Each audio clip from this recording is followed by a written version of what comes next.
जीअं त कुझु ॾींहं खां सिंध जी सियासत में सिलसिलो मची वियो आहे त को चेयरमैन आसिफ अली ज़रदारी, चेयरमैन बिलावल भुट्टो, फरियाद डालपुर ऐं सीएम सिंध मुराद अली शाह जा नाला ICL में पवण खां पोइ PTI जी इहा कोशिशि आहे त सिंध में बि असां पंहिंजो राज क़ाइमु करियूं। छा तव्हांखे ईअं थींदे नज़र अची रहियो आहे?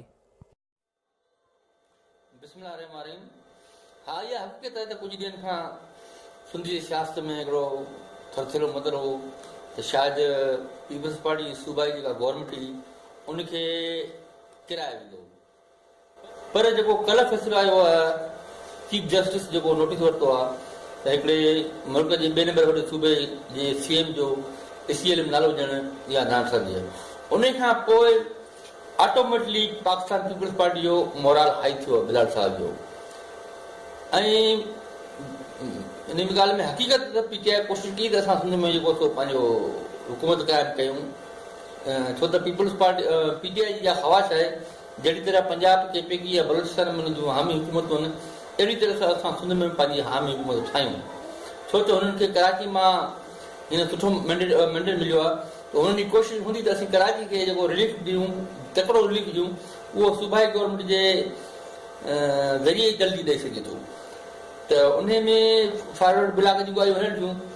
सिंध गवर्नमेंट ठहण बहरहाल मूंखे नज़र नथो अचे त को एतिरो जल्दी सिंध गवर्नमेंट हिटाए वठंदा, छो त उन जा 3-4 सबब रीज़न मां तव्हांखे ॿुधाया। हिकु त जेको वोट ऑफ नो कॉन्फिडेंस जेके असां बैतमाती रिथ चऊं था, जहिड़ी तरह असां बलोचिस्तान जो CM जनाब सनाला ज़ेरी खे नूलगी हटायो, त इन तरीक़े सां 2 टे ॻाल्हियूं आहिनि। हिकु ॻाल्हि त कंहिं क़िस्म मिली जो जेको टेन्योर हूंदो आहे, उन जे टेन्योर जे घटि में घटि 6 महीननि खां अॻु में तव्हां का बि तहरीक एतमाद या वोट ऑफ नो कॉन्फिडेंस पेश नथी करे सघिजे लीगली तरह, कानूनी तरह। उन लाइ घटि में घटि हुकूमत जो जेको मुदो 6 महीना गुज़री वञे, उन खां पोइ के CM या PM जे ख़िलाफ़ अदम एतमाद तहरीक या वोट ऑफ नो कॉन्फिडेंस आणे सघे थो।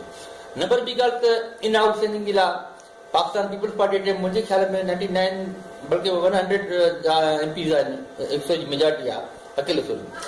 ऐं PTI खे अगरि इन आउटस्टैंडिंग आणणी पए थी त उन्हनि खे घटि में घटि मुंहिंजे ख़्याल में 21 MPs जी ज़रूरत पवंदी।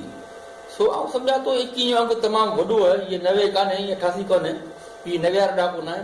हिन दौर में एतिरा MP खे मुतमिन करणु, ज़मीन जॻाइणु ॾाढो ॾुखियो थींदो।